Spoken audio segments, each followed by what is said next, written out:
दरअसल उधर तैयारियां पूरी हैं। चीन की करतूत के बाद हिंदुस्तान का गुस्सा भी हाई है। मेड इन चाइना सामानों के बॉयकॉट को लेकर शहर शहर प्रदर्शन हो रहे हैं। चीन की आर्थिक नाकेबंदी करने की मांग की जा रही है। इस बीच यूपी एसटीएफ ने अपने जवानों को 52 चाइनीज ऐप से दूर रहने के लिए कह दिया है, क्योंकि इन चाइनीज ऐप से जासूसी का खतरा भी है।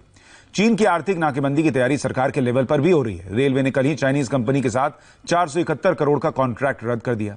बीएसएनएल और एमटीएनएल को भी चाइनीज सर्वर से दूर रहने के लिए कहा गया है। मैसेज साफ है कि चीन ने एलएसी पर जो धोखेबाजी की उसे उसकी कीमत चुकानी पड़ेगी। आज हमारे साथ चीन पर आर्थिक नाकेबंदी की सबसे बड़ी आवाज बनकर उभरे लद्दाख के सोनम वांगचुक जुड़ रहे हैं, जिनके पास चीन को आर्थिक झटका देने का पूरा प्लान या ये पूरी थ्योरी मौजूद है। सोनम जी, बहुत स्वागत इंडिया टीवी पर आपका। नमस्ते। नमस्ते जी सर। देखिए, सबसे पहले आपने ही कहा कि उधर सैनिक जो हैं वो बुलेट से हमला करें और जो नागरिक हैं वो वॉलेट से हमला करें, और आपने कहा कि boycott made in China products, और इसकी हमने वानगी भी देखी सरकार की तरफ से भी, लोगों को भी हमने देखा, कई लोगों ने अपने टीवी उठा के फोड़ दिए। आपका प्लान दरअसल किस तरफ इशारा करता है? ये कितना बड़ा हो सकता है कि हम चीन को सामानों का बॉयकॉट करके चोट पहुंचा सकें? पहले तो इस हालात को समझनी होगी, जिन हालात में ये बॉर्डर पर इंकर्जन हुए हैं। तो इस बार पहले की तरह सिर्फ मिलिट्री ना होकर के ये चीन का अपना एक पॉलिटिकल मामला है, जो कि जुड़ा है उनकी अपनी आर्थिक परिस्थिति से। तो ऐसे में वो ये कोशिश कर रहे हैं कि भारत को उकसाएं और यहाँ पर कुछ भिड़ंत हो, ताकि उनकी जनता उनके साथ हो। ऐसा ही वो दक्षिण चीनी सागर में भी कर रहे हैं। तो हमें समझना चाहिए कि मिलिट्री से ज्यादा, बल्कि उतना फर्क नहीं होगा। वो यही चाहता है कि मिलिट्री कुछ हाथापाई हो, ताकि वो काबू पा सके अपने जनता पर, जो कि एक विरोध और क्या कहते हैं इनकलाब पर उतारू हो रहे हैं। तो ऐसे में जनता का जो वॉलेट वॉर है वो सबसे ज्यादा कारगर होगा, मगर उसे बहुत सूझबूझ से करनी होगी। ये नहीं कि आज और कल में हम टीवी फेंक दें और कुछ जला दें। उससे ज्यादा जरूरी है कि इस भावना को 3 साल तक कायम रखें, जब तक कि हम इन सामानों को अपने जिंदगी से फेज आउट नहीं करते हैं। तो ये लंबा चलना चाहिए, ना कि 2-3 दिन हम बहुत भावुक हो जाएं और उसके बाद फिर वापस उसी जगह पे पहुंच जाएं। तो अभी तक यही कहा है चीन के अखबारों ने भी कि ये सब होता है और बाद में कहीं नहीं पहुंचता है। वो डर रहे हैं हमारे इस कार्रवाई से, इसीलिए वो ऐसे लेख लिख रहे हैं अखबारों में। मगर हमें इस पथ पर बने रहना चाहिए लंबे अरसे के लिए। ठीक है, यानी आपने जो आह्वान किया वो एक दिन का नहीं था। आप कह रहे हैं ये 2 साल 3 साल तक करना होगा और फेज वाइज करना होगा। आज मोबाइल फोड़ दिया, आज टीवी फोड़ दिया, ये नहीं होना चाहिए, क्योंकि बहुत सारे लोगों ने ऐसा किया और उनका मजाक भी बना सोशल मीडिया पर। जिन लोगों ने सोशल मीडिया पर, ट्विटर पर ट्रेंड चलाया बॉयकॉट चाइनीज प्रोडक्ट का, उनसे पूछा गया तुम्हारा मोबाइल भी तो चाइनीज है। तो ये कैसे होगा सर? क्योंकि जो हमारा आयात है चीन से वो करीब 5 लाख करोड़ से ज्यादा है। तो पहले हम अगर करना भी चाहते हैं तो किन किन चीजों को बंद करें? तो आज अगर हम करना चाह रहे हैं तो कोई देर नहीं हुई है। कल से बेहतर है आज, जब जागे तभी सवेरा कहते हैं। हमें ये समझना चाहिए कि हम बहुत ही पराधीन, एक तरह से पर निर्भर हो चुके थे, और ये एक तरह से नशे का सा एडिक्शन जैसा हालात है। जितना जल्दी पता चले कुछ हम कर सकते हैं। तो शुरू में हमें थोड़ी बहुत दिक्कतें भी हो सकती हैं कि हम कैसे करें, हमारा तो फोन भी चीनी है, वो भी चीनी है, वगैरह वगैरह। इसीलिए मैंने ये कहा था कि सॉफ्टवेयर इन ए वीक, हफ्ते में आप सॉफ्टवेयर तो हटा ही सकते हैं, और फिर हार्डवेयर जो है उसे 1 साल में हटाइए। जो बने बने चीजें सामान चीन से आती हैं, बाकी जिनमें मिश्रित है, जिनमें कंपोनेंट्स, पुर्जे, कच्चा माल चीन से आता है, उन्हें 2 साल दीजिए। 2 साल तक बहुत सारे विकल्प बन के तैयार होंगे आपके लिए, बहुत चॉइसेस होंगे कि नॉन चाइनीज सामान खरीदने के भी। तो इसलिए मैं ये कहता हूं कि इसे थोड़ा सूझबूझ से, कायदे से लंबा ले जाना चाहिए, और इसमें हमें उम्मीद है कि दुनिया के बाकी देश भी जुड़ेंगे, कि पूरे दुनिया में इसके प्रति रोष है, आज नाराजगी है चीन के प्रति। तो हमें और हमारे जनता और सरकार दोनों को अपने और एलाइज साथी ढूंढने चाहिए संसार के, जहां ऐसे ही मुहिम शुरू हो। इससे सबसे बड़ा डर है चीन को कि कहीं उसके आर्थिक स्थिति जो वो जिसके बहलावे में वो अपने जनता को अभी तक शांत रख रहा था, उसमें कमी ना हो जाए। और अगर ऐसा हो तो चीन की पूरी सरकार की तख्ता भी पलट हो सकती है। सर, इसको थोड़ा और समझेंगे कि और क्या क्या हो सकता है, लेकिन उससे पहले मेरे मन में एक सवाल है, क्योंकि आपका जो चाइनीज प्रोडक्ट बॉयकॉट करने का वीडियो था उसमें आप एक लैपटॉप लेके भी बैठे थे। वो लैपटॉप भारतीय था या चाइनीज था, और मोबाइल आप कौन सा यूज करते हैं? तो पहली बात तो मैं ये कहना चाहता हूं हर एक से कि किसी भी चीज को आप इस तरह ना देखिए। शायद ये ह्यूमन साइकोलॉजी है कि हमें समझ आती है तो आज आती है, और आज और कल में ही सब कुछ करना है। आप सूझबूझ से समय को अपने साथ रखिए और नियमबद्ध तरीके से कीजिए। तो 24 घंटे में करना कोई जरूरी नहीं है, संभव नहीं है, और करने भी लगेंगे तो 48 घंटों में आप छोड़ देंगे, कहेंगे ये संभव नहीं है। तो मैं भी वैसा ही कर रहा हूं, जैसे मैंने सारे एप्स जो हैं एक ही दिन में डिलीट कर दिए। उसके बाद हार्डवेयर की बात करें तो जो लैपटॉप है वो अमेरिकन माइक्रोसॉफ्ट का है।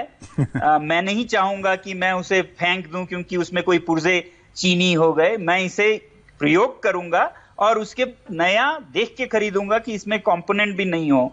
जहां तक फोन का सवाल है, मैंने वीडियो में ही कहा था ये चीनी है, तो उसको मैं नहीं रखना चाहता था, तो उसको फोड़ता कि जलाता कि क्या करता। मैंने ये निर्णय किया कि मैं उसे एक स्टूडेंट को दे रहा हूं जिसके काम आएगा, जिसके पास उतना पैसा नहीं है, जिसको मैं थोड़े से कीमत में दे रहा हूं। और उस थोड़े से कीमत को भी कोविड के जो चंदा है यहाँ के यूटी का, उसमें हम डोनेट कर रहे हैं, ताकि मुझे उससे कुछ ना हो, किसी स्टूडेंट को भी फायदा हो जब तक वो टूटता है, और फिर उससे जो भी आए वो किसी मरीज के काम आए। तो जैसे भी कर सकते हैं लोग, मगर जरूरी नहीं है कि 24 घंटों में आप करें, मगर करें जरूर। 24 घंटों में बड़ा सा तोड़ फोड़ के फिर उसके बाद वहीं वापस आए तो हम एक मजाक बन जाएंगे। मैं ये सवाल 1 साल बाद पूछें, आपसे कहूंगा, देश से 1 साल बाद पूछें कि आप क्या कर रहे हैं उस पर। ये दिनों का नहीं, हफ्तों का नहीं, सालों का होना चाहिए। और देखिए सर, इसमें एक बात और है, लोगों को यह समझना भी चाहिए कि जो फोन आप यूज कर रहे हैं, जो टीवी यूज कर रहे हैं, उसका ऑलरेडी पैसा चीन पहुंच चुका है। अब उसको आप फोड़ भी देंगे तो चीन को कोई नुकसान नहीं होना है। तो अब जो आप खरीदने की आदत डालें, उसमें आप ये देखें कि वो मेड इन इंडिया हो, वो मेड इन चाइना ना हो। ये आप कर सकते हैं। सर, एक बात और बताइए कि ये तो वो सामान हो गए, प्रोडक्ट हो गए, जिनसे हम धीरे धीरे फेज आउट कर सकते हैं उनको अपनी जिंदगी से, अगर वो चीन से आ रहे हैं। लेकिन हमारी अपनी इंडियन कंपनीज में चीन का बहुत इन्वेस्टमेंट है। जैसे आप देखिए, अलीबाबा ने big basket, Paytm, Snapdeal, Zomato में पैसा लगा रखा है, और चीन की कंपनियां हैं जिन्होंने शेयर चैट, स्विगी, ओला, बाईजूस, सब में पैसा लगा रखा है। अब इसका क्या तरीका हो? अगर हम इंडियन कंपनीज जिनमें चीन का पैसा लगा है उनको बॉयकॉट करेंगे तो फिर तो अपने ही लोगों को नुकसान पहुंचाएंगे। मैं तो कहता हूं उनको बॉयकॉट करना चाहिए, मगर अगर क्रमबद्ध तरीके से, जैसे 1 साल में हार्डवेयर कहा, 2 साल में मिक्स प्रोडक्ट कहा, 3 या 5 साल में ऐसे कंपनी जो कंटिन्यू करती हैं चीन का निवेश लेना, उससे भी परहेज करे। आज नहीं, कल नहीं, 3 साल में। तो तब तक ये मैसेज मिलते ही ये कंपनियां अपने शेयर होल्डर्स में फेरबदल करेंगे, नहीं तो वो इतने घाटे में जाएंगे कि जिनके शेयर हैं वो खुद ही बेच देंगे। तो लेकिन वो कंपनियां भी अगर बंद होने को आई तो कईयों की नौकरी चली जाएगी। नहीं, विकल्प खुलेंगे ना। उसी का और एक जोमेटो खुला होगा जो नॉन चाइनीज इन्वेस्टमेंट से बना होगा, उससे निकल के इसमें जाएंगे, उससे ऑर्डर देने के बदले इससे देंगे। तो विकल्प 2-3 साल में बहुत निकलेंगे। उस तरह से हमें करना होगा ताकि मैसेज ये जाए कि आप चीन से जुड़े हैं तो आपको हमारी पैट्रोनेज नहीं मिलेगी। सर, इसमें एक बात और है कि मैं आपके चैनल से भी कहूंगा, आपके चैनल से भी कहूंगा कि अगर आप चीनी फोन्स और चीजों के एडवर्टीजमेंट चलाते हैं तो मेरी विनती है कि आपके चैनल को भी बदल दें। जिस चैनल पे चीन के सामान से पैसा कमाया जा रहा है, उन चैनल्स को आप जैसे वॉलेट यूज करते हैं उसी तरह से रिमोट यूज करिए। तो इस तरह से सभी चैनल भी जनता के साथ चलने लगेंगे। ठीक है, तो ये आपकी रिक्वेस्ट मैं रजत जी तक पहुंचा दूंगा। लेकिन मैं ये पूछ रहा था सर कि चूंकि इन्वेस्टमेंट की बात हम कर रहे हैं, वरना आप संदेश कैसे देंगे? कि इन्वेस्टमेंट जो भारत में आया सर 2014 में चाइनीज कंपनीज ने भारत में करीब 1.6 बिलियन डॉलर का इन्वेस्टमेंट किया, जो 2017 आते आते 8 बिलियन डॉलर का हो गया।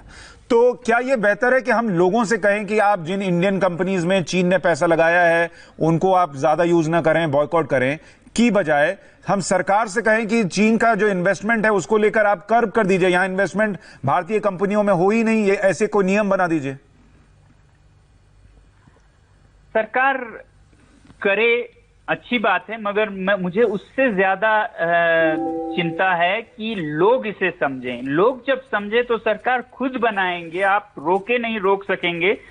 कोई सरकार लोगों से अलग किसी पद पे नहीं निकलती है, लोगों के पीछे सरकारें भी आती हैं। तो जरूरी ये है कि लोग पहले समझ बुझ जाएं और वो अपने चॉइसेस जताएं, तो फिर सरकारें करेंगी। नहीं तो सरकार ही अकेले करे, लोग नहीं हो तो उसके तो 10 तरीके निकालेंगे इधर से उधर से करने के तरीके। तो इसलिए मेरी चिंता ज्यादा है कि हमारे लोग इतने जो ग्रास रूट्स पे हैं, जिससे आगे आप जा ही नहीं सकते, तो वो आखिरी सिटीजन भी इस बात को समझ जाए, मेरी ये है। बाकी मुझे उम्मीद है कि सरकारें भी अपनी देख रही होंगे नीतियां, मगर क्योंकि चीन के साथ बाकी कारोबार अगर चलाने हैं, दो तरफा नुकसान नहीं करना है, तो मैं चाहूंगा सरकार अपने पेस पे चले। जनता, जिसे कि कोई सरकार कहीं की भी दबाव नहीं डाल सकती, वो अपना पहले फैसला कर लें। कई लोगों ने यह भी कहा सर कि अगर हम ये करना भी शुरू कर देंगे तो कितना नुकसान पहुंचाएंगे। कुछ लोगों ने यह भी मजाक में कहा कि दिवाली में चीनी लड़ियां नहीं जलाइएगा तो क्या हो जाएगा। कितना नुकसान हो जाएगा इसका अंदाजा आपको इन सारी बातों से लगता है कि जब ट्विटर पे अमूल ने अपना ऐड चलाया तो उसको हटा दिया गया कुछ दिनों के लिए ही सही। जब किसी ने रिमूव चाइना एप्स बनाया तो गूगल ने उसे हटा दिया। इन पे कहीं से दबाव पड़ रहा है, और दबाव क्यों पड़ रहा है? जब चुपता है तब दबाव पड़ता है। या फिर चीन के ही अखबार ग्लोबल टाइम्स ने पहले लेख लिखे कि भारतीय लोग तो चीनी सामान के बिना रह ही नहीं सकते, उनको ऐसा बोलने की क्यों जरूरत है, कहीं चुभ रहा है तभी बोल रहे हैं। अभी कार्टून निकाला ग्लोबल टाइम्स ने कि जो सीमा पर वारदात हुए उससे हम बॉयकॉट चाइनीज प्रोडक्ट्स को ना जोड़ें, इसका कोई तुक नहीं बनता है। वो जब इतना प्रोटेस्ट कर रहे हैं दबे दबे लफ्जों में, इससे हमें समझ आ जाना चाहिए कि इसका बहुत असर पड़ रहा है। तो इसी पथ पे जारी रहना चाहिए। और देखिए सर, मैंने गौर किया, कल तो कुछ घंटे के अंदर ग्लोबल टाइम्स ने 4-5 ट्वीट किए और हमें याद दिलाया कि कैसे वो चीन के लोग भारतीय फिल्में देखते थे, भारत के लोगों को अच्छा समझते थे, कैसे हम अमेरिका के बहकावे में ना आए, बड़ा नुकसान हो जाएगा। ये सब बातें याद दिला रहे हैं। मतलब तीर निशाने पर लग रहा है, अभी घुसना शुरू हुआ है, चुभना शुरू हुआ है। आप कह रहे हैं इसको और आगे ले जाना है कई महीनों, जी जी हाँ, एक तरफ तो हमें अपने स्तर पर आगे ले जाना है ताकि ये 3 साल तक रहे। 3 साल को तो हमें गांठ बांध लेनी चाहिए कि जो भी हम कर रहे हैं कम से कम 3 साल करें, नहीं तो कोई फायदा नहीं है। दूसरी बात, सिर्फ हम अकेले न करें, हम इसे एक विश्वव्यापी आंदोलन बनाएं, अपने निकट संबंधी जो और देशों में है उन तक वीडियोस पहुंचाएं, और सरकार से भी हम कहें कि और जो देश हैं जिन पे चीन का ऐसा ही असर पड़ा है, जो चीन के शिकार हैं, उन सब के साथ मिलके, उनके जनता के साथ मिलके और भी दबाव डालें, तब जाके उस पे बहुत बड़ा असर होगा, आंतरिक विद्रोह होगी। और एक कारण भी है कि हम इसे सिर्फ भारत में ये सीमा पर उल्लंघन हुआ उसकी वजह से नहीं, चीन कैसे सामान बनाता है उस पर भी देखें। हम कहते हैं चीनी सामान सस्ते होते हैं इसलिए ले लेते हैं, मगर कैसे वो सस्ता बनाता है उसको देखिएगा। उसमें वो श्रमिक जो हैं उनको बंधुआ मजदूरों की तरह काम कराते हैं, उसमें वो पर्यावरण को शोषण करते हैं, जो भी लोहा कोयला अंधाधुंध निकालते हैं ताकि वो अभी भारत में मार्केट को खत्म कर सकें, डंपिंग कर सकें, प्राइस कम रख के, करेंसी मैनिपुलेट करते हैं, गवर्नमेंट सब्सिडीज देते हैं ताकि भारत में जो भी बनता है वो मर जाए। तो ऐसे नियत से बने हुए सामान से हम जब भी परहेज करते हैं, आपको याद होना चाहिए कि जब बाल श्रम से बने हुए चीजों को हमने ना कहा तो हमें भले ही 2-4 रुपए ज्यादा देने पड़े, हमने जी सर। उसूल से काम लिया कि ये बाल श्रम से बना है या इसमें जानवरों के प्रति क्रूरता होती है, तो हम ये सामान नहीं खरीदेंगे।